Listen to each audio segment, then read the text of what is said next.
Hey everybody, how are you? Welcome to the Otherppl show. I'm Brad Listi here in Los Angeles. How are you? What's going on? I hope you're doing well. I have a great show for you today. The guest is Mcginnis, author of the new novel Drowning Practice. The thing that felt good to me, the thing that made me feel like I might have something, was that I loved the characters and they cared about each other. And that's one of those things that I can rearrange everything else around that as long as the characters care about each other, as long as I care about the characters. And I think I love them more than I've really loved anybody I've ever written about because of how much they care about each other. That was Mcginnis. His new novel, Drowning Practice, is available now from Echo Books. It is the official March pick of the Nervous Breakdown Book Club. For those of you who are new to the show, thenervousbreakdown.com is my online culture magazine and literary community going back to 2006, I believe. It is now edited by Joseph Grantham. It has its own monthly book club. For more on that, to sign up, just go to thenervousbreakdown.com and click on Book Club in the menu bar. Very pleased to be featuring Mcginnis today and his new novel. Drowning Practice is beautifully written. It is hauntingly strange. It is an apocalypse novel. I guess that would be how you would categorize it. Though it is a book that lives in the space between genre and literary fiction, and between different subgenres of genre fiction. It is a page-turner and also a wistful, heartbroken, meditative investigation of human nature and love and loss and the fate of our species here on Earth. A great conversation with Mcginnis coming up in just a bit. Today's episode is made possible by Northwestern University Press and its new release, All Roads, a debut story collection by Colleen O'Brien. All Roads explores childhood trauma, addiction, and the reckless materialism of mainstream American culture. Relentlessly self-revealing, Colleen O'Brien's characters vacillate between vulnerability and self-protection, exposing the necessity of both. Listeners of this show receive a 20% discount on All Roads or any other title from Northwestern University Press simply by using the promo code PPL20. This offer is available at nupress.northwestern.edu. Again, that's nupress.northwestern.edu. Use the promo code PPL20 and get 20% off of your purchase.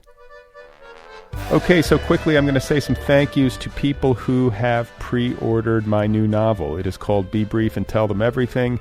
It is due out this May, on May 10th. Thank you to Lenore Douglas, Michelle Heiger, Emma Silverthorne, and Brooks Williams. I really appreciate it, you guys. Thank you for the kind support. If you are listening, if you are new, or if you just haven't had the chance to do so yet, you can pre-order my book. Just go over to bradlisti.com. It's all right there. You can use whatever online bookseller you most prefer. And if you send me a screenshot of your proof of purchase, I will send you a note in the mail along with an Otherppl sticker. How about that? And I will give you a shout-out here on the podcast in the monologue. So if you want to send me the screenshot of your proof of purchase, you can email it to the show at letters@otherppl.com. Letters@otherppl.com. You can also DM the show on Twitter or on Instagram, and that will be sufficient. So otherwise, I have a bit of book news. I have scheduled my first event officially, my first book event. It is a virtual event on May 17th at Exile in Bookville, a great bookstore in Chicago. That is happening at 8 p.m. Eastern, 5 p.m. Pacific. I will be in conversation with Leah Dietrich, a friend of mine and a past guest on this show, and the author of the excellent book Vanishing Twins. So Leah Dietrich and I in conversation on May 17th. This event is hosted by Exile in Bookville, 8 p.m. Eastern. Details should be available at Exile in Bookville soon, and I will also share them here on the show as they solidify, etc., and you can find them soon enough on bradlisti.com as well. All right? So let us get to the main event today. My guest is Mike Mcginnis. His debut novel, Fat Man and Little Boy, was published in 2014 by Black Balloon. His short fiction and essays have appeared in a variety of publications, including Hobart, Pank, Recommended Reading, The Collagist, Fanzine, American Book Review, Writer's Digest, and more. Mike Mcginnis lives and works in Iowa City, one of our literary capitals. He also co-hosts the podcast Gift Horse with his partner Tracy Ray Bowling. Mike Mcginnis is now celebrating the publication of his latest novel, Drowning Practice, available from Echo Books, published to some pretty great acclaim just last week. It is the official March pick of the Nervous Breakdown Book Club, and I'm delighted to shine a light on this one and to meet Mike and to hear about his life and his work. So here we go. Let's do it. This is my conversation with Mike Mcginnis, and his new novel, one more time, is called Drowning Practice. I wrote the first draft of this, was complete sometime in 2015, I believe, or late 2014. So before essentially any of the things that people tend to assume I was thinking about when I wrote this happened, right? Trump was a person who existed, but I was very confident that he would never be president, seemed open and shut. I knew that there was such a thing as a pandemic. And I remember talking to people when I was in undergrad who explained to me why the odds were very strong we would have one fairly soon. But wait. When was this? This would have been back in like 2005, 2006, depending. Okay. So it wasn't like a really prescient person knew it was coming anytime soon. It was just they knew that they do happen routinely and that we have a lot of different things right now, a lot of different, conditions that increase the odds. So, I mean, it was a thing where I'd taken that conversation seriously enough where when it started happening, I did sort of immediately accept that it was real and that it was what it was in a way that I think a lot of folks didn't. When most people were thinking like, okay, we're going to spend 2 weeks in lockdown and then we're going to be free, I was preparing for, 18 months. That was my immediate plan, was I'm going to be in my basement for 18 months. So it was nice to have that little bit of warning, but these weren't the sort of things I was really worried about. I was freaking out because my partner had turned 30 when I started writing this. And so in my head, I was 30, even though actually I'm a little bit more than a year younger than them. And I was like having these really bad sleepless nights where I was just terrified of death. And so that was the kind of thing that was really freaking me out. It was that, and I was really struggling to write generally. I tried to write several different books before this one took, and I was starting to feel like I was never going to finish one again. And that was really driving me up the wall. Wow. Yeah, and there is a book. I mean, there's writerly concerns embedded into the narrative of this book, and I could feel you, and I think maybe this is the product of being a writer who's experienced similar trials before, but I could feel you as the writer having fun with Lid's writerly situation, because she is an author of some renown. She had some promise and published 3 books, I think, that were critically well received, if not commercially successful. But then with the apocalypse looming as it is in your book, and with other life circumstances sort of bearing down, she has kind of gone dark and has been unable to write. Yeah, and I did have I had fun adding in more jokes at my own expense as time went on. So there are these little things here and there where I put in, at one point I didn't know that, how I was going to be published or who was going to buy it or whatever. And I remember putting in a joke about like the disappointment of going from hardback to paperback original, which is actually where my first book started, was paperback, and how sad the protagonist was to now be coming out in this form that is seen as in some way less prestigious, or like they're less likely to market you fully. And so what I was kind of thinking when I put that in there was like, well, they'll probably do the same thing with my book again, and then this will be darkly funny. And I tried to anticipate some other things that might happen, and some of them did, and some of them didn't like that. But just fun little things for me. Sure. And what about, like, let's talk a little bit more about the struggle, because I think people listening love to hear those kinds of stories. I love to hear those kinds of stories. I find them, I find some solace in, the shared struggle or something. But you talked about 5 or 6 books that you had tried to write, none of which took. Yeah, as far as what led to them not taking, I think that I'm continually relearning the same lesson in my writing, which is that if I don't have a really strong relationship between 2 different characters at the core of a book, then it's going to be really hard for me to continue with it. It's going to be hard for me to invest in it, because I tend to think of a book as something that starts with one really strong, interesting character in an interesting situation. And my experience is that no matter how interesting that first character is, they aren't real to me until they have to exist in relationship with a second person. And so a lot of the books that I fail to write, because my standard process is I write like 5 or 6 things, I get to 10 or 20,000 words, and then I give up. It is almost always the case that when I look back at it, I realize I didn't have 2 characters. I had 1. So there was a thing I tried to write. I think it was the first thing I tried to write after Fat Man and Little Boy, which was my first book, was about a town that was like the population was 40 or 50% per capita. It was mostly spies was the joke. And so it was going to be a whole book of just the different characters betraying each other and revealing their spy machinations and stuff. And I thought it was going to be really, funny.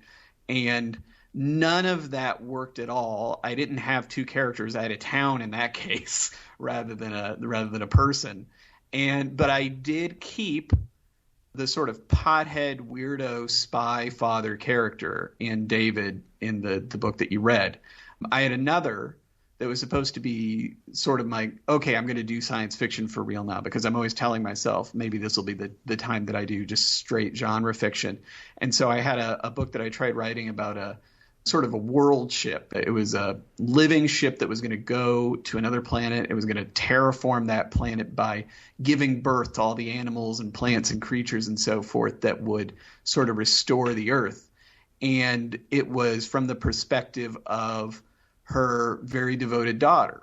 So the daughter's name was Mott, and that much stayed around, right? And the idea of having a daughter who was very devoted to a mother character, that stuck around in this book too. Obviously the spaceship stuff, not so much. So there were just little things like that, and I kept keeping little pieces as I found things that I cared about and enjoyed, but it wasn't until I had Lyd and Mott talking to each other that I had a book. As I hear you talk, what I'm thinking back to is an interview that I just did with Cara Blue Adams not too long ago. I think that was the one. And I want to say she was relating to me some sort of writing instruction from Charles Baxter, though I could have this wrong. And it had to do with characters in counterpoint to one another, something along these lines, how that can be useful for fiction, where you have characters who work off of one another and who contrast one another nicely. Like this as a way in seems to be wise advice. And that's certainly the case with Lyd and Mott. You have, though I think they do share some things in common, but certainly like stage of life, will to live, attitudinally they're different, and yet they very much need one another. Yeah, I do think that it is really good to start with a relationship that has clear dramatic stakes. I often like to start with a relationship where there's a power difference. So in my first book, Fat Man and Little Boy, that book was about the 2 atom bombs that we dropped on Japan, reincarnated as a fat man and a little boy, very literally. And Little Boy was born first because that was the first one that was dropped. But he looks like a kid. So their big dynamic was he was physically smaller. He was less powerful. He looked like a child of the people around them, but he was older. And so there was a sense in which he should be in charge. And Fat Man had the inverse, right? And in practice, he was in charge. And really, they were both babies because they'd both just been born. But for me, beginning immediately with some clear overlap, some things that the characters have in common that sort of put them on the same side, but then some distinctions that give them something to immediately argue about and be at odds with each other about, is the fastest way to generate something that I know is going to be interesting to another human being. I'm always kind of amazed when somebody can write a book that is interesting without that sort of relationship at its core, because, you know, I don't exist on my own. And if I did, I wouldn't be very interesting to read about. Yeah, that's a good point. And I find too, as a reader and as a writer, but especially as a reader, that when I'm reading characters arguing in dialogue, I'm always like, oh yeah, like this makes it almost automatically interesting. And, you know, as you are talking about the struggles and the 20,000 word failed attempts to write books, but then finding things within them, even little things that end up in what becomes the final project, I think that's a useful lesson. You know, this is the way that it goes for most of us most of the time. And I think that, you know, for reasons that probably are fairly obvious, it's inconvenient to consider how much work you have to do just to get to where you have like a sense of your own bearings. I think we often expect the scale of the project and the scale of necessary failure to be smaller. We always wish that it were, right? Why do I have to write 80,000 words of garbage to get to the book? But that's the nature of it. Yeah. I always say that I wrote my first novel, and sometimes people tease me because like there's a way in which this shouldn't count. But I like to say I wrote my first novel when I was like 15 or 16, because that was the first time I wrote a Word document that had that many words. And of course, you know, you do that as a maniacal teenager because you think that that is the way into publishing. You think that, you know, I just need to get going now, and then obviously I'll be able to sell this and I'll be a genius. Everybody's going to love it, and they'll be especially impressed that I did it so young. And of course that thing was crap. And then the next 4 were crap. I can't even remember anymore if Fat Man and Little Boy is my 5th or my 6th novel-length manuscript that I wrote, but it's one of those. And I knew as I was writing all of those things on some level, after the first time, I think I knew that all I was really doing was practicing and failing over and over and over again. And I knew that as soon as I finished with something, it was pretty much dead because nobody was ever going to see it. But I had to go through that. And I think you probably, if you start doing that as young as I did, the upside is you're doing it at a time when there are no market pressures and there are no time pressures, and you can just go ahead and fail and nobody expects anything better. The other side of that is because the odds of me producing anything decent were so low, I failed a lot. You know, it was hundreds and hundreds of hours of producing nothing worthwhile, which is it's a challenging experience, and it does haunt you later, even as you benefit from it, because it always feels like I could go back to that. It always feels like I could at any moment stop writing things that would be interesting or useful to other people. But the other side of that too, I think, is like you mentioned, I brought stuff forward from the failed books, and I'm sort of in that process again where I've failed to write so many books over the last several years. It's been really grim, and I think I found a combination of all the books that is something I actually want to write. And it's really important to both be willing to let those things die and to notice the 1 or 2 things that are worth keeping from those failed efforts that did sort of trick you in some ways into hanging out in a project that was otherwise kind of doomed. Like, yeah, those were the redeeming qualities that kept you there for 6 months of your life. Exactly. And you have to not hate them. So, you're fairly, how old are you? 35. Okay, so you're young to be publishing. I mean, in this game, that's the first novel published when you were how old? It would have been 27, somewhere in there. Okay, yeah. So how did you know in those early years? Like, was there a frame of reference that you had, or some advice that you had gotten, or teaching that you had received either in school or from a book you had read that sort of let you know, like, hey, this is pretty typical. It's typical to write 5 bad books, and you know, what kept you going? I think the thing that kept me going, and I was conscious of this as I was doing it, was I would go ahead and pretend as I was working on a book that it might be the one, right? It was always maybe this next one is the one that's going to work out. And then as soon as I was done with it and I did whatever kind of submission I was going to try with it, which was usually like one or two, then I would be able to let go and get excited about the next thing. And I mean, you grow so quickly at that age in some regards that you, by the end of a project, you would see a lot of the things that were disastrous about it. But I think I also, so I was homeschooled up until college. I never went to any kind of public or private school. It was just me at home studying whatever I wanted to with some guidance from my parents. And part of that too is I just had nothing else to do with my time at all. Like my life was pretty empty in all honesty, and like, you know, my books were my friends. And then I went to undergrad and people did clue me in there because I think I came in with the attitude I knew it was unusual to have written, as I had by that point, 2 or 3 novel length things. And so I kind of walked in there like I was hot shit and I wanted people to be impressed by me. And to some extent I was hot shit and people were impressed by me, right? Because like that was uncommon.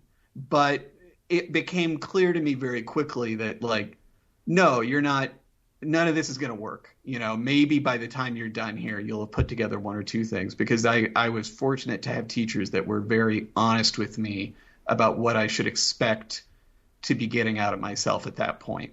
Where did you go to undergrad? I went to Butler University. Oh, yeah. I was taught by, let's see, I won't remember name everybody, certainly, but Robert Stapleton, Susan Neville, Dan Barden were 3 of my main creative writing instructors specifically. Butler University in Indianapolis. Yep. My former hometown. Oh, yeah? I didn't know that. Yeah. I should have known that. I went to high school in Carmel. Oh, yeah. Years ago. It's been a long time. But yeah, that's where I lived from 86 to 93. 86, the year I was born. Uh-huh.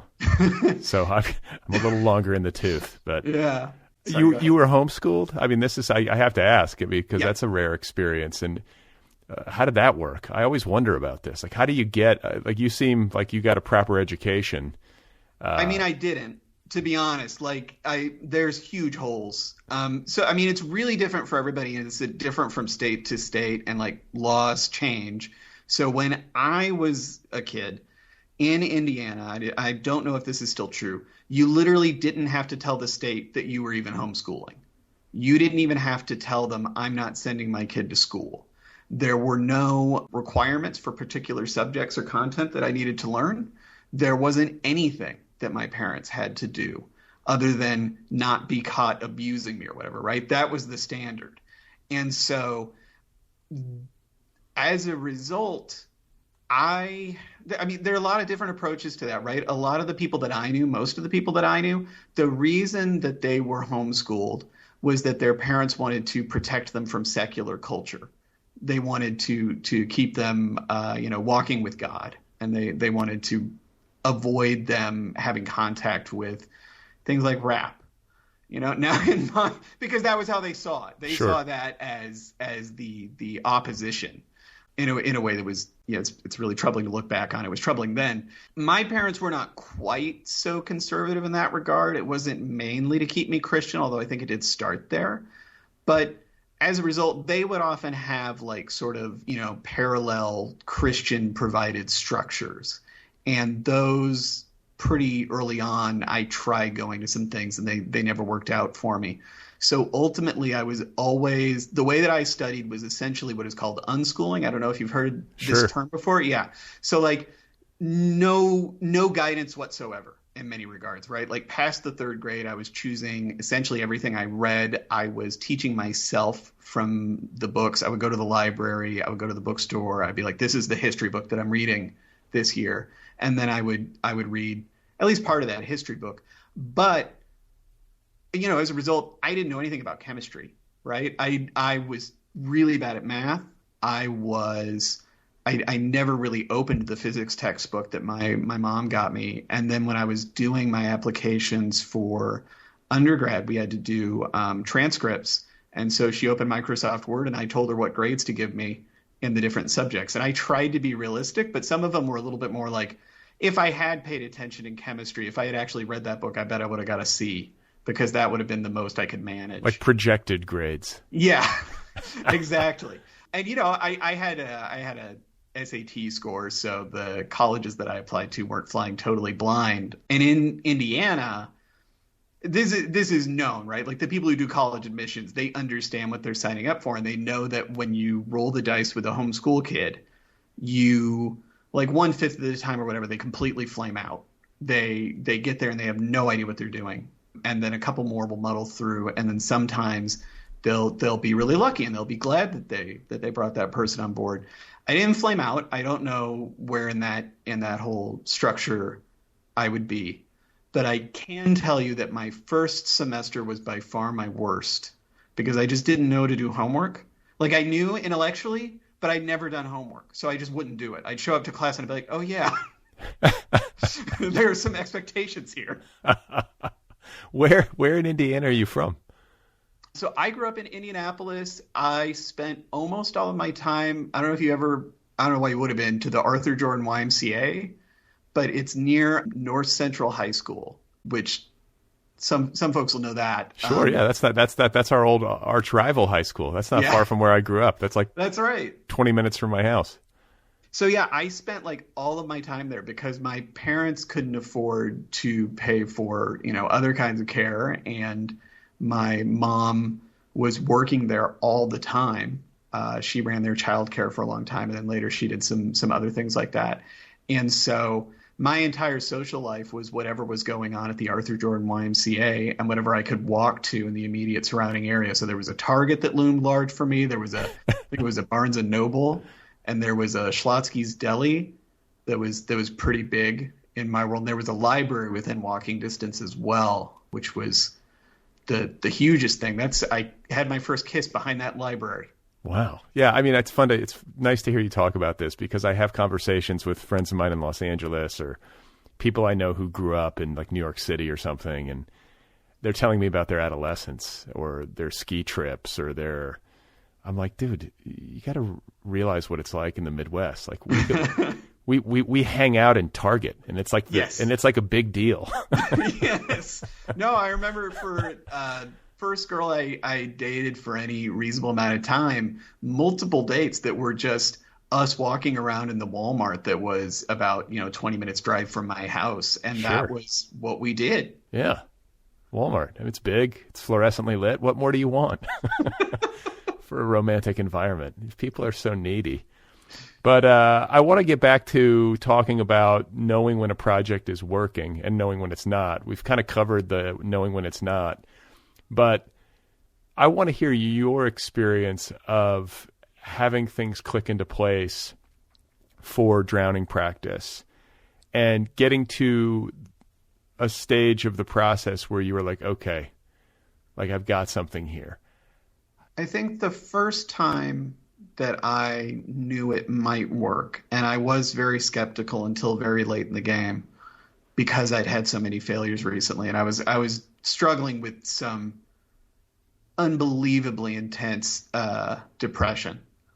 But I think the first time that I felt good about it was actually pretty early, when there's a scene where Mott comes home to the apartment where Lyd hasn't left it in the last 3 years.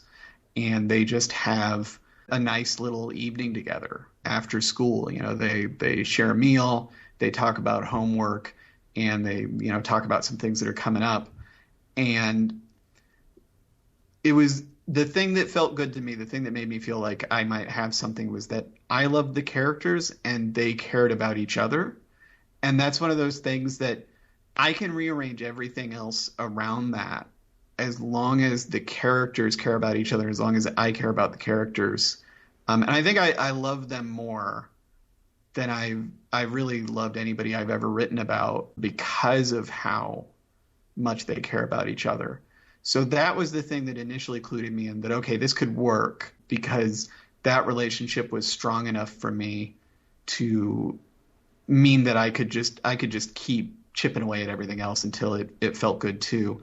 I think that the larger theme that told me that I had something, and that this is usually what happens, is there comes a point where instead of forcing myself to come up with sentences and pushing myself to move the ball forward a little bit, I am instead thinking about the future of the project. In other words, like events in the story that haven't happened yet when I'm just walking around downtown. So it might be that the first time I knew the book was going to work was one time when I was walking around with my partner Tracy, and I had an idea about the ending and how it might work. You know, I felt like really invested in the idea of trying to make it work. So rather than just trying to survive the process of being at the desk and doing a day's work on the manuscript, I'm instead living in the world, and my brain is doing the calculations, and it's trying things out, whether I'm thinking about it or not. I think that's when I know that I'll at least get to the end of something. Now, whether I've gotten to the ends of things that people haven't read even after, Fat Man and Little Boy, right? There's a dead book or two in there. This is very much a book that keeps you guessing to the end. It's a hard one to figure and predict as you're reading. Like sometimes you can sort of, you can guess pretty easily. But this is a book that I was thinking about it creatively. Like, oh, wow, he gave himself a pretty tall order here to try to resolve this one. So I can imagine how you would play around with the ideas about how it would end early in the process so that you could sustain the energy to keep going, Otherwise, I think it could get overwhelming, no? Yeah, I think any novel that you try to write, because it is such a long project, and you definitely, at least I can't imagine the whole thing in advance. I can't really have the book in my head. I just have to find it by writing it. So there's definitely you're doing a trust fall with yourself, right? You're sort of saying, I know based on my experience that if I give myself these resources and I throw myself off this cliff, I'll be able to build the device that can catch me, or, the paraglider that can carry me away from the ground at the last moment. And so I had no idea how this book was going to end for like the first third of my writing of it. And as you say, with this book in particular, where the world is supposed to end at the end of the book, I really needed to know how it was going to end. So it was, there was a long period of like, man, I sure don't envy future me who has to handle this. Sure. And you talked too about writing through a pretty difficult depression. Was the depression directly related to the struggles with the writing, or was it more generalized than that? I think it was a lot of things. I think it was, I think like anybody, I don't know the science, but I tend to think that I probably just have a chemical problem to some extent, right? Like, I don't know if it's always been the case or if something flew out of whack at some point and then I didn't know how to write it. Like when you change over to like, now I'm diabetic, right? Like, I don't know if it's that. Right. But there was definitely a moment in my middle 20s where I started just not enjoying things as much. And my partner noted it to me explicitly relatively early on in the process. And I said, I don't know what you're talking about. I'm enjoying things as much as I ever did. And like, it took me a long time to appreciate that. No, like I had pretty seriously flattened affect, and to an extent, I think I still do. To an extent, I think that's just me. But I was just not able to engage with or care about things in the way that I should. There was also the fear of mortality that I've already talked about. That was something that was becoming really pressing for me, and I think a really predictable way, right? Like you move toward your third decade, your fourth decade, your fifth decade. Whenever you decide it's time to freak out about death, that was apparently when I decided it was time for me. And then there were also some family things going on that I don't talk about publicly, but that have been tremendous sources of stress over the years, and I've had to go to counseling. So the failed writing thing, I think, is one of those things where if everything else is going okay, it feels like it's part of the process. I just talked about how for several years now, I've been kind of anxious about the fact that like after I finished this and, we went out in submission with it and everything, I was having trouble getting to the next project. I think I'm on the next project now. But because things are a little bit better for me personally, if not necessarily for the world, I've been okay with letting that process play out. Whereas at the time, it was just one more thing that I couldn't deal with. And I looked to my work for a sense of stability and self-worth, and I wasn't able to get that from it. So yeah, it was a rough combination there for a few years. It's such a nice thing to be in a project where you have a sense of an ending and you know where it's going. It's not to say that the work is easy, but you're in it and you can rely on it daily. You go to it, you chip away at it. You have that sense of satisfaction and forward progress. It is also miserable to be adrift at sea and to be working on a project that feels directionless or doomed or something, or to just have that lost feeling, or just to be sitting there inert, not knowing what to do. I know from experience, like, that's a bad place for a writer to be, but it's kind of a necessary place. I think you have to work through those moments and get to, where, you eventually go. You have to be willing to endure it. I want to dig in a little bit deeper on this fear of death. Yeah. Which I think it's nice to hear you say that openly. Can you just explain a little bit more what the situation was for you psychologically around it? Like, just fear of the void, fear of just complete annihilation, I would imagine, is probably somewhere in there. Yeah, that's a huge part of it. It's funny because it was actually, I was sort of death obsessed as a kid, but I found it kind of a productive thing. It was sort of a source of strength for me, the way that I thought about it, because I found it really clarifying, right? So, like, the thing that happens in the book where Mott decides, when Lyd asks her, like, what do you want to make sure you do before you die? And her answer is, I want to write a book. Like, that's just me talking about my life, right? Like, that's a conversation that I had with myself early on and that I continue having with myself periodically. Like, what do you want to make sure you do? And the answer mysteriously continues to be, write another book. Strange choice, but right. It's right. For what it's worth. I can't think of what else to do. That's the best Exactly. It's the best I can come up with. Exactly. That's the thing. Is like, it seems like there's got to be something better, and yet, if there is, I have not found it. There's nothing that feels better to me to do, and there's nothing I feel more equipped to do, perhaps more importantly. So, like, for a long time, it was really helpful for me to think about that and to ask myself that question, and then to spend my time accordingly. And that's still something that can work for me now. But what it started to get real, right? It's easy to say that to yourself when you're a teenager, like, oh, I'm going to die someday, so therefore I should do this cool thing now. But you don't really, like, believe it.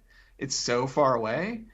And it's not like it was all that close, probably. Oh, I was going to say, you're having this existential crisis in your 20s, right? Yes. Which is like, it's too soon. But like, part of that, I think, is that I've rushed directly into middle age in a lot of ways, right? Like, I went straight from undergrad to graduate school. I met my partner in undergrad. We got married while I was in graduate school. As soon as we got out of there, they found a job that stuck for a long time and seemed like a nice, stable employment situation. My employment was less stable, but by the time I was really freaking out, I kind of had what looked like a professional arc in front of me too. We bought a house. Like, all the life stages that I expected to happen to me ever, because I don't plan to have children, they've happened. And so I think that my brain started rushing to what's the next thing. I think partly because, like, that's the form that my depression and anxiety take, is I continually forecast the future. And my forecasts are always negative, right? I always expect to run out of money. I always expect that my home, if there's any small problem with my home, I assume that it's going to collapse. It's going to be knocked over. I don't mean to laugh, but no, I mean, what can you do? What can you do but laugh, right? Like, this is. And so, like, it was a weird and, I think, fundamentally silly time. And I get kind of defensive about it, like talking about the fact that I was like 29 and I'm like, I'm going to die. but like, that was where I was. That was how it felt like things were going, that was just sort of the next thing on the docket. And so that fear of non-existence is really bad. I also have a lot of fear about the moment where I find out that I'm going to die, and I find out what I did wrong that is going to kill me, right? Because I expect it to be I'm a reasonably comfortable, secure person. It'll probably be some kind of cancer that I can attribute to a lifestyle decision or something like that. And it really scared the shit out of me, and it still does. Yeah, you don't want to like be the cause of your own demise, especially if it's like premature or, you know, something totally controllable where you really overdid it. But so much of it ultimately is just luck of the draw. Because, I mean, look at Keith Richards. That dude's still going. I know he's like the person people always point to. Like, who fucking knows? What's going to... There's no guarantee, you know? I think that for me, it's less about wanting to secure some sort of outcome, which I know isn't even possible, and more to just like play the odds and to feel as good as I can while I'm here. Understanding that like tomorrow it could be over, you know? Who knows? Rationally, I'm pretty good about planning to just sort of maximize the enjoyment I can get out of life. And so I take pretty good care of myself too, as much as I can these days. I wasn't always great at it, but the plan is to just have the longest, healthiest life possible. But meanwhile, I do expect to just die in a car crash like soon. You know, if I had to guess what's going to happen, I'd say car crash at 40. Well, but listen, you bring up something interesting because I have this argument all the time. Cars are crazy. Yes. Like we worry about like asteroids hitting the planet. We worry about getting eaten by a shark. What we should really be worried about is being in a metal box going 90 miles an hour, like 3 feet from another metal box going 90 miles an hour. Like this is inherently dangerous to a degree that I don't think we fully appreciate because it's part of our everyday. But we need to get rid of cars. That's my position. Yeah, no, I do appreciate it. I am terrified every second I'm in a car. I hate it. And as a result, I'm the world's most cautious, slowest driver because I remember when I was a kid, I had this moment. I saw Star Trek it was called Star Trek Generations. That's the one where, spoiler for a very old movie, Kirk dies for real. And he says something about how he always knew he would die alone. And I think not long after I saw that, I was riding around in a car downtown that my parents were driving somewhere. And I had the very Captain Kirk thought, I am going to die in a car. And for years, I was just very confident that that was how it was going to go for me. And I now rationally understand that there's no knowing that. But there's a part of me that has that same Captain Kirk idiocy where I'm like, that's definitely it for me. That's absolutely what it's going to be. It is written in the stars. Uh-huh. So let's talk about your book and like its kind of high concept idea, which I think is pretty wonderful because there's a lot of different angles you can take when it comes to writing an apocalypse novel, a book that deals with like the end, capital T, capital E. And in your novel, the process of the end begins with a shared dream. And when I say a shared dream, I mean basically all of humanity has the exact same dream. And that's kind of a brilliant idea. Can you talk a little bit about how that came to you and maybe just describe it a little bit more for listeners? Yeah, so in the book, we begin in, I think it's like March or April. So it's been a few months that they've known this because they had the dream in January that the world was going to end. And everybody had a very similar, not identical dream that told them that this was going to happen. And the entity in the dream that's letting them know is very apologetic, says, it's not any particular person's fault. It's just what we're doing now. Sorry. And they know that it's going to happen in November. Everybody just sort of naturally assumes November 1st. And the way that I came to this was that I wanted to write the original premise of the book as stated to my partner in the basement as I tried desperately to make up anything that I would feel good writing about because I'd had so many failed books. I said something like, what if there was a 13-year-old girl who wanted to write a book before she died because her mom was a writer and she wanted to be like her mom? And so for me, that was the premise. And then I had to come up with the reason that the little girl would know that she was going to die, that she would know the world was going to end. And I realized I wanted to inhabit that space of knowing it was coming for most of the book, that was what the mood was going to be. And so I asked myself, well, how would they know that? And like, you can do the movie thing of, okay, well, there's an asteroid that's going to hit and we all know it. And so we're all going to prepare. And there have been movies like that, right? I'm sure there's been books like that as well. But that didn't have the feeling I wanted, because then it's about like, really the book should be about the logistics of trying to save everyone from the asteroid, right? So it needed to be something strange, something that couldn't be avoided. And so I settled on the idea of everyone having a dream that just told them, because that means that there's nothing they can do about it. And indeed, it's not clear that they should do anything about it or what it would look like to try, right? Which was also, there's obvious convenient parallels there between things like climate change and stuff that's happened since that I was, of course, thinking about as I was writing it. But that was where that decision originally came from, was just that I wanted that mood that I was feeling in my life, and I wanted a way to bring readers into that. Yeah, no, and I mean, there's a figure who shows up in the dream who kind of explains, and there's something greatly cinematic about it, and it has that wonderful kind of strange quality that a good sci-fi movie or horror movie often has, just kind of like almost like David Lynchian quality, where you feel a sense of like magic and menace at maybe the same time.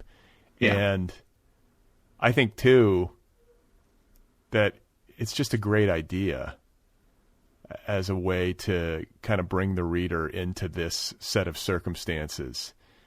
And I think as well, you do a really wonderful job of imagining the human toll that this kind of knowledge would take on people's behavior, just the way that people respond. And they respond differently. Not everybody just goes into a funk and curls up into a ball and, starts drinking whiskey, though many do.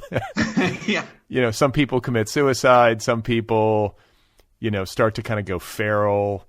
A lot of people are depressed in different ways and kind of give up. Other people, just like you say, like most people just go to work, right? You try to describe like the kind of broad human spectrum of responses. And what was that like? You start to put yourself into that headspace. Like, how would people respond if we knew the clock was ticking and there were like 6 months to go for all of us?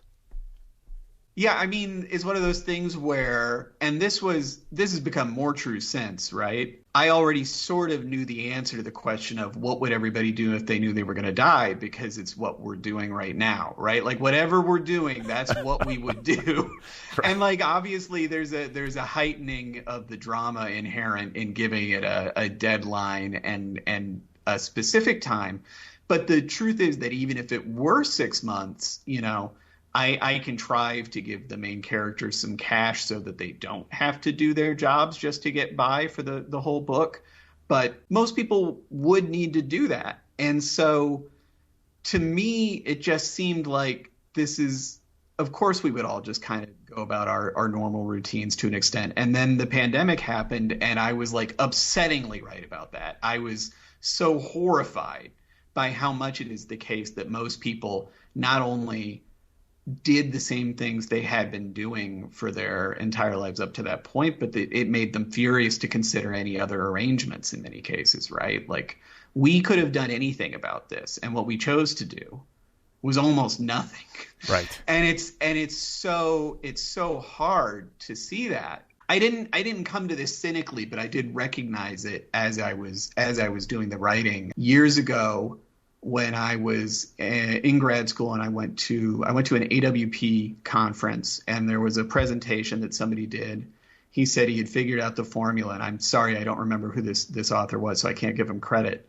But he said he had figured out the formula for commercial success, which is you need to write a book club book.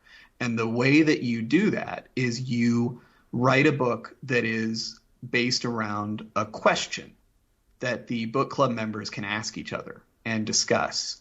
And if you've got that, you're set. And so I didn't set out to write that. In fact, it took me years to realize that's what I had done. But it does naturally by saying, okay, everybody in the world is dealing with this problem at the same time, and everybody has to decide how they're going to live their last few months.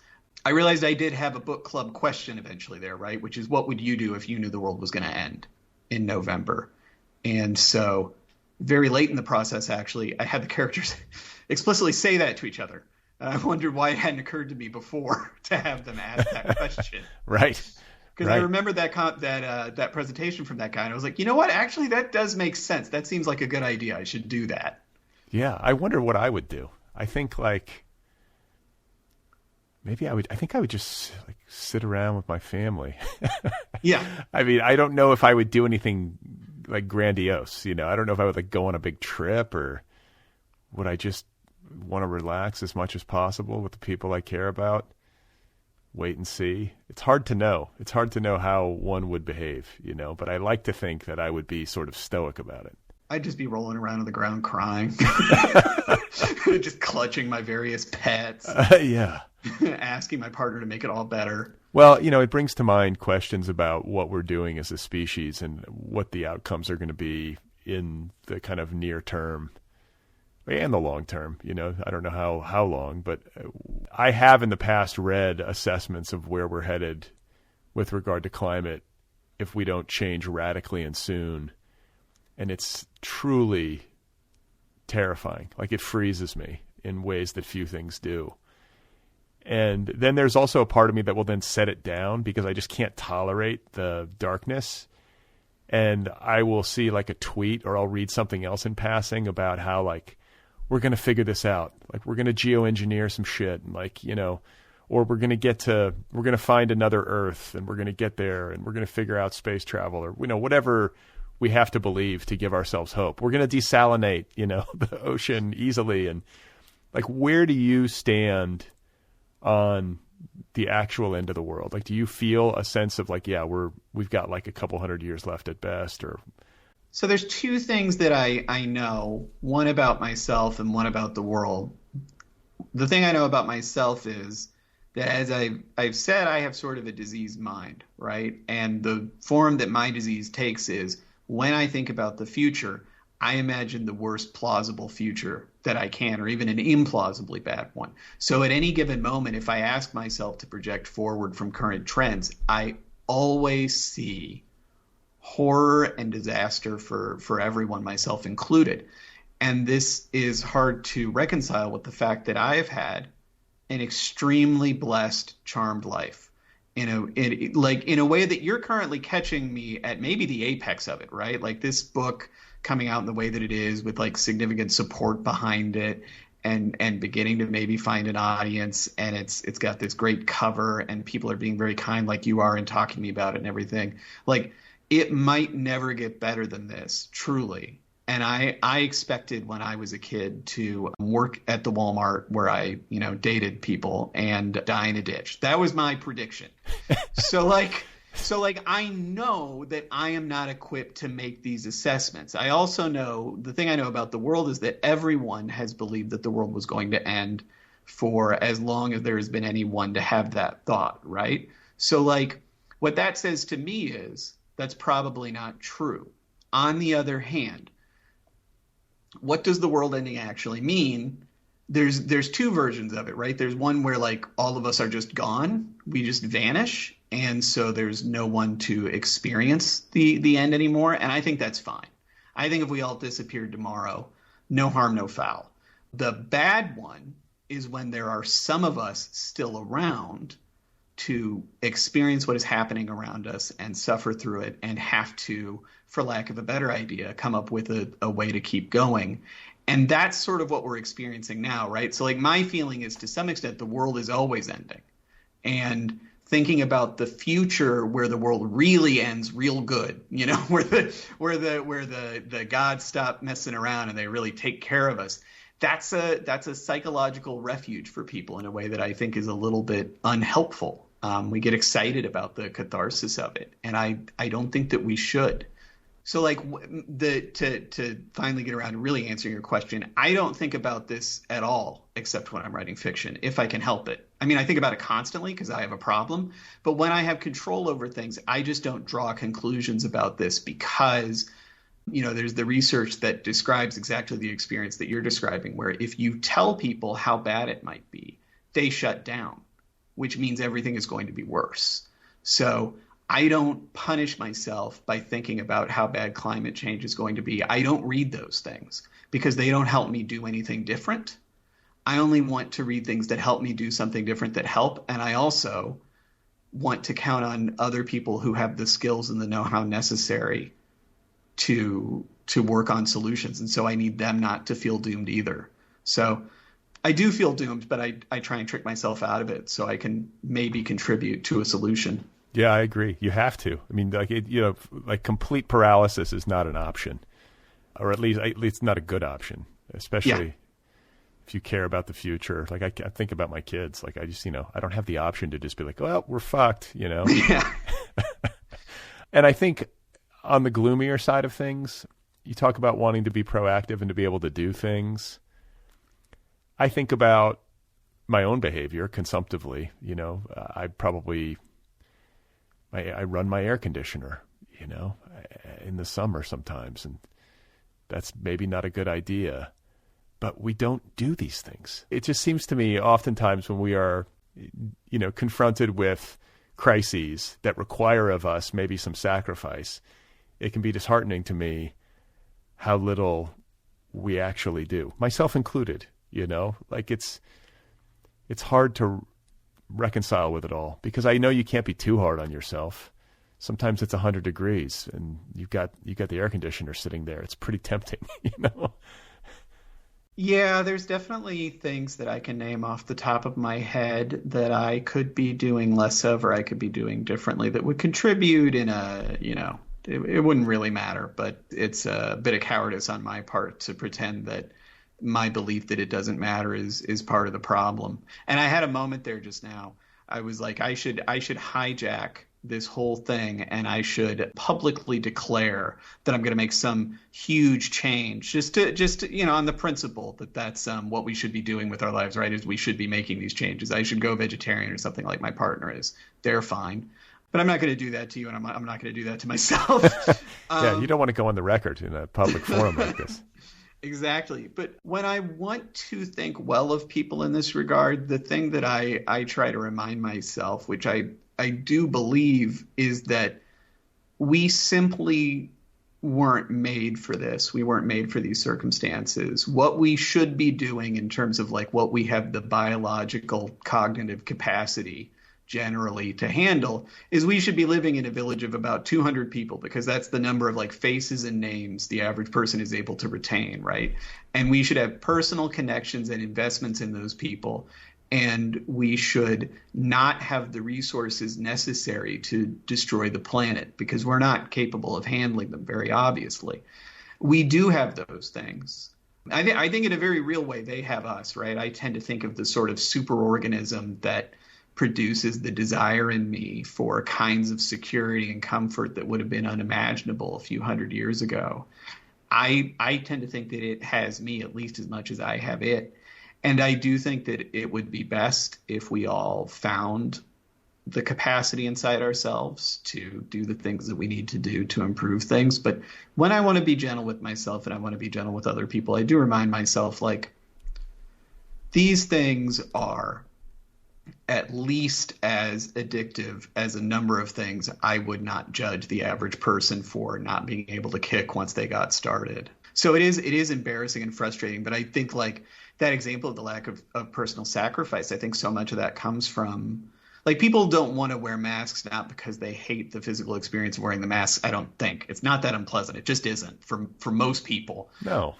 They don't want to do it because they don't feel that they are in community with the people who are asking them to do it. They don't feel that the liberals in their neighborhood are in their neighborhood or that they should have to care about those people. And I get it. I don't feel particularly in community with them either. Yeah, I just feel like it shouldn't even be political, though. It's just a public health issue, you know? It shouldn't.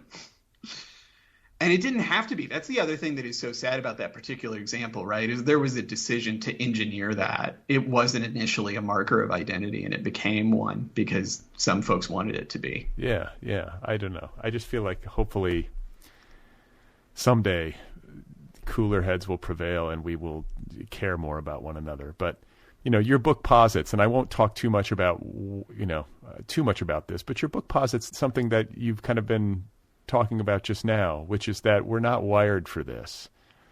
Like maybe the species, as presently constituted, just doesn't have the stuff. We've gotten to a place in our evolution where things have tipped out of balance and we've lost the thread. You know, we have the resources to destroy ourselves, both in terms of, you know, the ways in which technology is fueling the climate catastrophe. We have nuclear weapons, which can obviously wipe out all life on the planet in an hour. And it's too much for human beings to handle. Even at our best, we probably collectively can't do it. Like, part of me's persuaded that this is true, but I think then there's the other part of me that's like, but no, we have to find a way. You know, like it's that back and forth. Yeah. No, I mean, it's one of those things where I think it is true, but I think that keeping in mind that it is true is only helpful to me to the extent that it helps me be merciful and generous with other people, and it helps me understand why they don't want to come along on some of the, you know, projects that would maybe save us. And then it's unhelpful when it's an excuse for me to be too merciful to myself, right? I need a little bit of help being a little bit merciful with myself, but I don't need all the help all the time. And so that balance for me is important. I tend to be very utilitarian with these sorts of things, right? Like, I do think it's probably on odd. Like, I'd say the odds are that that's right, but I try not to believe it any more than it's useful to me and the people around me to believe it, or anything else I believe. I want to talk as well about something like as a reader that was very satisfying to me, and that is Kurt Vonnegut. Because I was early on in your novel when I sensed him in it. I was like, oh, like something, and I wish I would have highlighted it so that I could recite the phrase to you, but it was like there's a way that you have in the book of occasionally assessing like human conundrums, like broad human conundrums, like diagnoses almost, that felt very like Vonnegutian, if that's the word. And I don't know, it's kind of like an intuitive understanding, just having read a lot of his work. And now the fact that you're from Indiana, as am I, makes it make more sense. But then Vonnegut himself, or his work, appears late in your book, which felt like a confirmation. Am I correct in understanding that Vonnegut and his work were a big deal for you at some point in your life, if not now? Absolutely. You know, it actually has been a little while since I spent a lot of time reading it, but that's partly because I, being homeschooled and doing so much of my reading and exploration on my own, it was pretty rare for a while. Like, my hit rate was real bad in my reading, right? Like, it was really uncommon for me to read a great book. And so I would read one and I would get so excited because I just wasn't using the guidance that was out there to help me find them. So at some point in high school, I found Vonnegut. I don't remember which book was first. And then I read most of what he had written until I got to a point where I realized if I didn't stop, there would be nothing left for me to look forward to. And so I slowed down considerably after that. I think I read something John Irving said. I was on a similar kick with him at the time. I'm not as in love with his work now, but his work at the time really spoke to me. And he said something about there's a Charles Dickens book he hasn't read because he's saving it for his deathbed. And so I had a similar situation with Vonnegut where I was like, I'm going to save some of this. But he was the writer that I absolutely patterned myself after the most consciously before just about anybody else. I think that's common for, white men. Like, he's definitely a lot of us end up finding that template. But no, you're exactly right. I learned to write good sentences by imitating his sentences until I forgot I was imitating his sentences. And I learned to think most of my decent thoughts that are nice to people by reading his decent thoughts that were nice to people. That was where I learned a lot of like how to be generous to the extent that I know. And I have a heartbreaking story about him that is really hard for me. So I mentioned I went to Butler University, and he was going to come speak at their writers series. And I guess it would have been my last year there. I think this must have been fall of 2007. We could know this because he died. It's whenever he died is when he was supposed to speak. And so before, when we knew that he was coming, I was told by someone there, hey, we'd like you to introduce him, because that was something that we did with the visiting writers series there, right? As a student would be chosen, or a couple students would be chosen to introduce the speaker. And I was the most excited I've ever been about anything, basically, about the fact that he was coming, and that I pretty quickly decided that they had forgotten the idea of me introducing him. I don't think that they were going to do that, but I do think I would have definitely gotten to meet him. And then he died. And of course, that was a great tragedy for any number of people, but it was also specifically a tragedy for me because I wanted so badly to meet him, and I was so excited.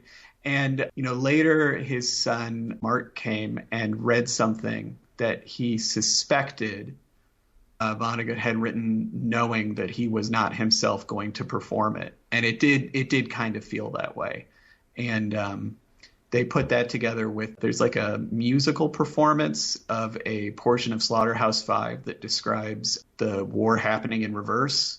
And so it's a really interesting musical performance, is a really beautiful piece. And so between all of those things, that night is one of the most annihilated I have ever been. Like that is the most, just some of the most I have ever felt in one day. Yeah. And I think the fact that he was local, just a local guy who often said that, when he found his voice as a writer, he was talking like who he was, which is a guy from Indianapolis. And, your book was reminiscent of Vonnegut in like small notes. Like I would feel his lines in your lines in these kind of like brief flashes, but your voice is your own and the prose style is different than his. And I'm wondering if you feel similarly. Did you have a similar process of getting to where you felt comfortable on the page and kind of sort of found your voice or whatever? And do you have a sense that like, well, yeah, this is me talking like who I am, a guy from Indiana? So I grew up fairly poor, and it was an interesting experience going through, like graduate school and, workshopping stories that were reflective of the experience, like the way that I had grown up. And people would say, well, that's implausible because that's gross. And I'd be like, well, that was, I don't know what to tell you. That was my life. And like, I don't walk around with like a huge chip on my shoulder about it, because I feel like it's fairly common that people have that experience. And like the only reason it feels strange to write about being poor or to be regions like, to write like a Midwesterner is that publishing is so counterproductively New York dominated in its culture, right?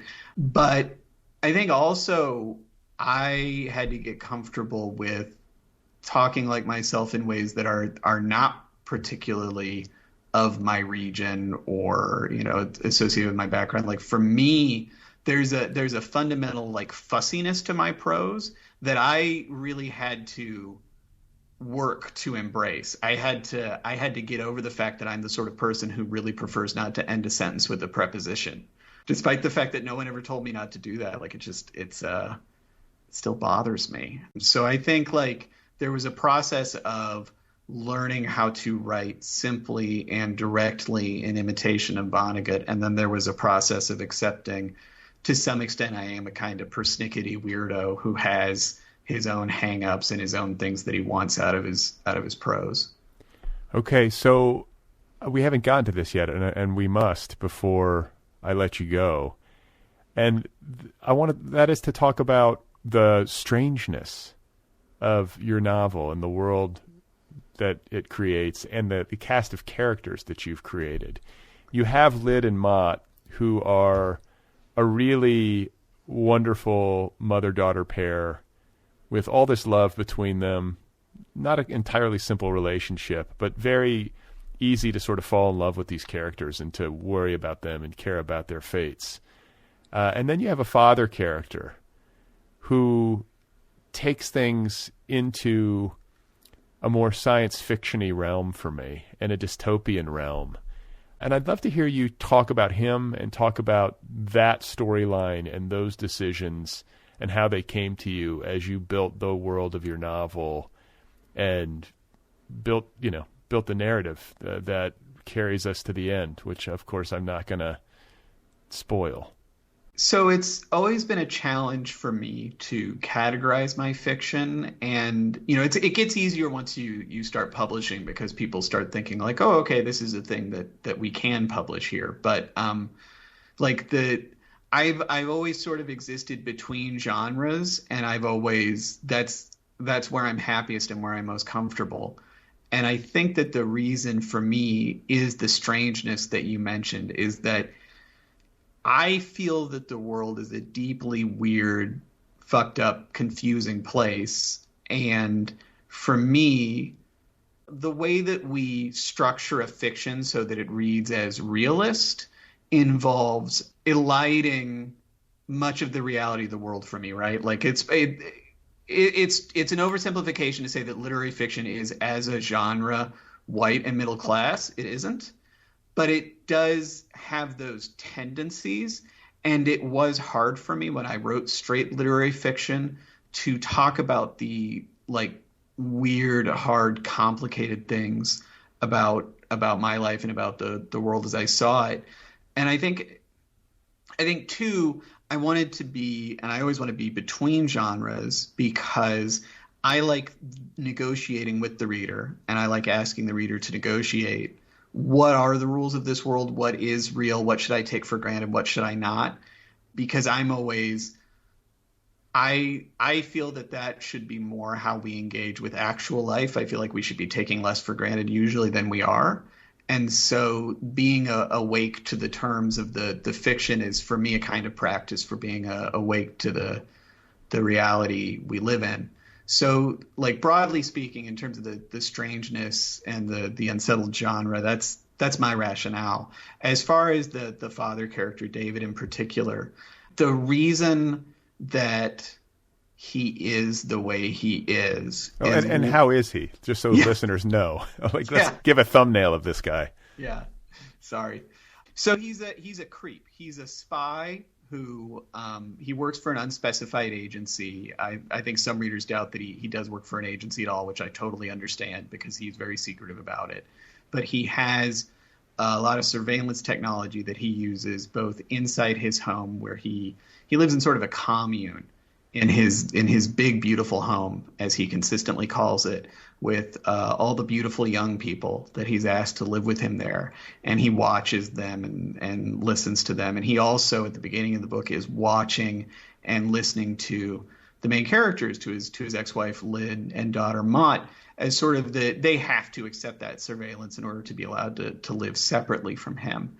And at the same time, he presents himself as sort of a free love hippie type who is very, in his own imagination, he's very nurturing. He is very supportive of the people around him and their happiness and health, and he wants to take care of them.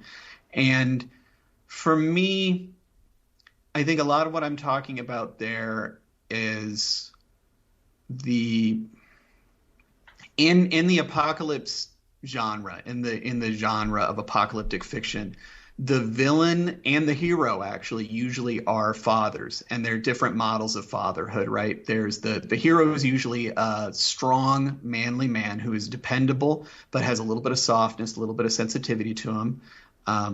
The villain is frequently a guy who's just a little bit too manly, right? He's a little bit too domineering, a little bit too demanding, a little bit too right-wing. And so he's an example of things having gone too far.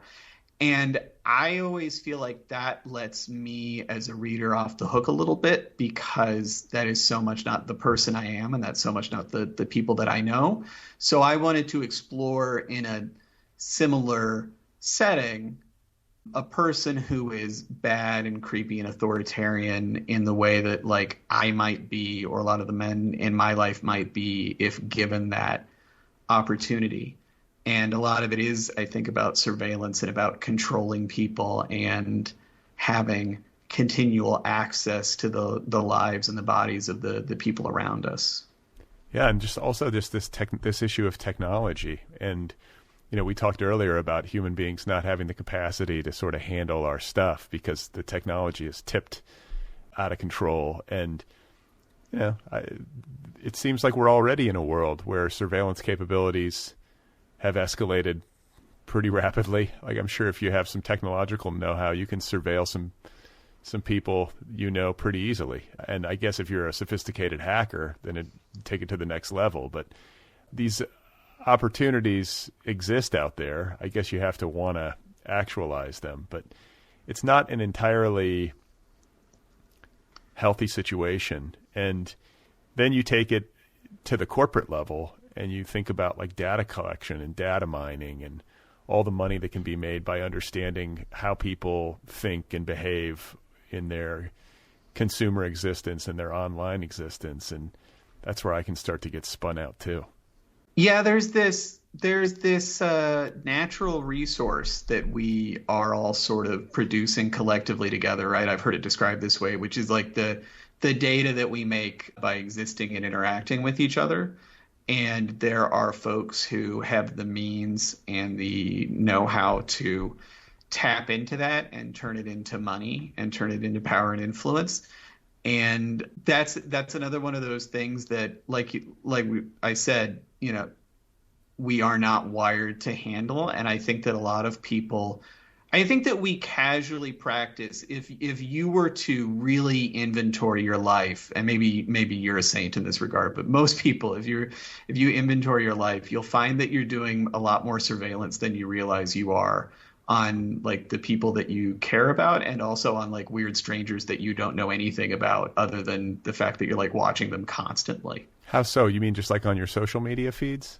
Yeah, exactly. There's so much stuff that I know about people that I barely know, and I feel compelled to track it, right? Like there are, and I'm not going to say names here, obviously, but there are people not in my life. That's the thing that makes it so weird, where like a part of me has been trying to figure out for like the past 7-10 years, whatever, whether they are still married, right? That's one of those like little things that runs in the back of my head. It'll be people that were a couple at some point and I encountered them that way. And then because of social media, we're connected to each other. And then it'll be a little while between like them mentioning each other and they don't appear in photos together. And a part of my brain is like, wait, are they even together anymore? Right. And like, why do I care? Yeah. I barely know these people. I'm invested in their relationship and their future. And, I've totally had that experience where it's somebody I've maybe even never met. It's somebody who's just on social and who,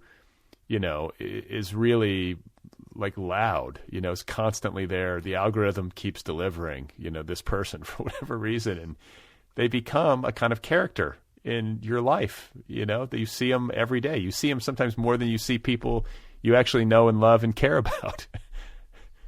Yeah, and then they replace one of those 200 faces, right? This is like, it's an oversimplification, and I'm not an expert in this. I don't know, but like I just, when I first heard that idea that there's like 200 people you can keep track of, and then when you add one, you have to replace another, I got really obsessed with that, and I feel that so strongly, and I feel disoriented by it in terms of like how many of my 200 people are just randos on Twitter that I don't even like.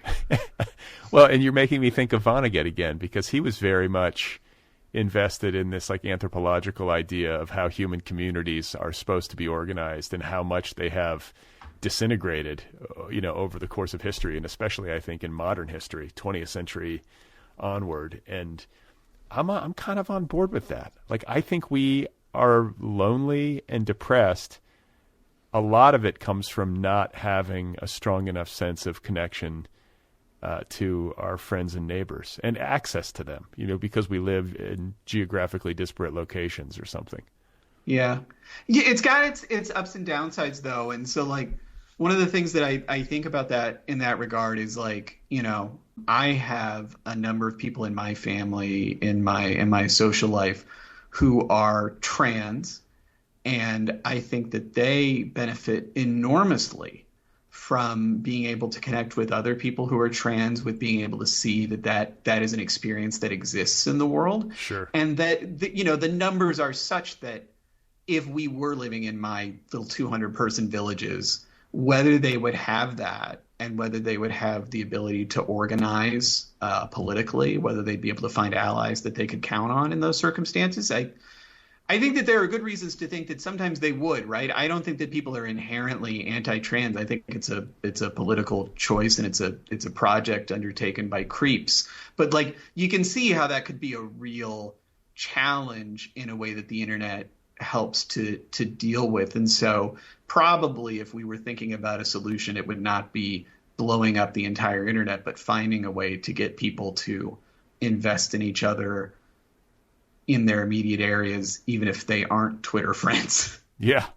And just, I don't know. I think like a lot of the things we're talking about, or a lot of the things that I'm thinking about along these lines, involve pretty radical change in human behavior and in human organizational structures and attitudes. And I'd like to think we're capable of it eventually, but I don't know.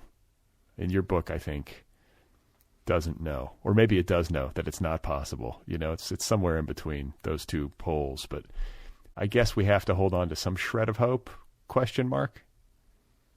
Yeah. Okay. I mean, I think things can change. There's nothing that says they can't, and they have, right? Like historically, things have changed tremendously over time. You don't usually get to choose which change you get. Well, I have so enjoyed talking with you. I'm glad we got to spotlight this novel in the book club, because it does a lot of things that really good genre fiction does, like sci-fi, dystopian fiction. But it also, like you say, it lives in this kind of in-between space and functions really well as a literary novel. And I feel like these kinds of books are rare, you know, books that can kind of do both at the same time. And it's also a book that feels topical and relevant to the experience of the world that all of us are having one way or another, whether it has to do with geopolitical unrest and the war in Ukraine, or the pandemic, or the climate. I mean, it's all coming at us, and this is a book that speaks to that one way or another. So kudos to you for sticking it out and doing the work, and I wish you the best of luck on whatever's next. Can you give us any hints about the next project, or are you superstitious? I am superstitious. I have made that mistake before, so I shouldn't do it again. Okay, I will respect that. I understand that. So I appreciate you taking the time to talk, and I wish you well. Thank you so much. I really appreciate it. I appreciate everything you said, and the book club and everything else. Like I said, I feel so lucky these days. So thank you. All right, that is Mike Mcginnis. His new novel is called Drowning Practice. It's available from Echo Books, the official March pick of the Nervous Breakdown Book Club. You can find Mike on the internet at MikeMcginnis.com. Follow him on Twitter at Mike Mcginnis. He's also on Instagram. One more time, the novel is called Drowning Practice. Available wherever books are sold. Go get your copy right now. The Otherppl podcast is offered freely. I hope you will support it on Patreon. If you are a regular listener and you like the show and you get something from it, you can do that for as little as $1 a month. There are different options. You can get stuff, a t-shirt, a tote bag, a book club subscription. Just check it out at patreon.com/otherpplpod. If you would like to pre-order my novel, that would be great. You can do that at bradlisti.com. The Otherppl podcast has its own official app. It's free. Go get it wherever you get your apps. If you have something to say to me, you would like to write me and tell me a story or give some feedback, the email address for the show is letters@otherppl.com. The Otherppl podcast has its own YouTube channel. You can subscribe. The entire archive is on YouTube. So go check it out on YouTube. Search for it by name, Otherppl with Brad Listi, and then smash the subscribe button, as the kids like to say. I don't think there's anything else. Oh yeah, the email newsletter. I do an email newsletter every week. Once a week, that's it. If you would like to sign up for that, just go to otherppl.com or bradlisti.com and click on email newsletter in the left sidebar. It's very easy. It's free. And it's not onerous. I'm not going to badger you with emails. Just once a week.